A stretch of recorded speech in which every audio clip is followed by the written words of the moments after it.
I'd love to say that quirks in My Hero are pretty straightforward. We have basic fire power, super strength, ice power. Quirks are basically extensions of the person's body. So what the heck is Star and Stripes' quirk? Why does she have godlike abilities? Well, that's what I'm here to explain. Spoiler alert. But honestly, if you clicked on this video, I hope you're caught up with the manga. Alright, here we go. Star and Stripe was the #1 hero in America who traveled to Japan to deal with Shigaraki before anything too bad happened. Yeah, that didn't work out, but we got to see her same quirk, New Order. With New Order, Star and Stripe can impose a rule on an object she physically touches and calls out its name. For example, we've seen her touch the air, call it air, and impose a new rule. The air for 100 meters will not exist. And bam, she creates a vacuum around Shigaraki. Just like the air example, Star and Stripe was able to touch a laser beam, then impose a rule to make it tangible. Meaning, she's able to touch light to a certain extent, which is pretty crazy on its own, but that's not the quirk itself.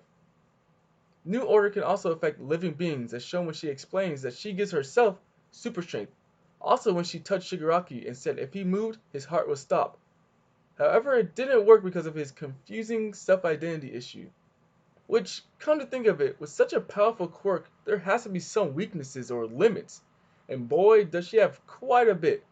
Firstly, since Star Stripe has to call out the item's name for the quirk to work, if her mouth is forcibly shut or there's no sound, it won't activate. Star Stripe can only have 2 rules active at a time, and she is further limited because, like I mentioned earlier, she always has 1 rule on herself to make her super strong, meaning she really only has 1 rule to use freely. Even though New Order can be used on both people and inanimate objects, it seems that living things have a limit on them. Star and Stripe can only make herself so strong. If there was no limit, she could easily beat All Might's strength. She even tried to resist Shigaraki's decay, but couldn't. It's easier to see as Star and Stripe is buffing or debuffing when it comes to using New Order on a person, while she has more control over the inanimate object stuff. And her final limitation completely involves the target's sense of self. If the person doesn't have a strong concept of themselves, the quirk won't work. Just like how Shigaraki is struggling to find out if he's All for One, Shigaraki, or even Tenko. I hope this explains Star and Stripe's incredibly strong quirk, because for the longest time I thought she was just too strong or overpowered. Whose power should I dive into next? Let me know in the comments down below.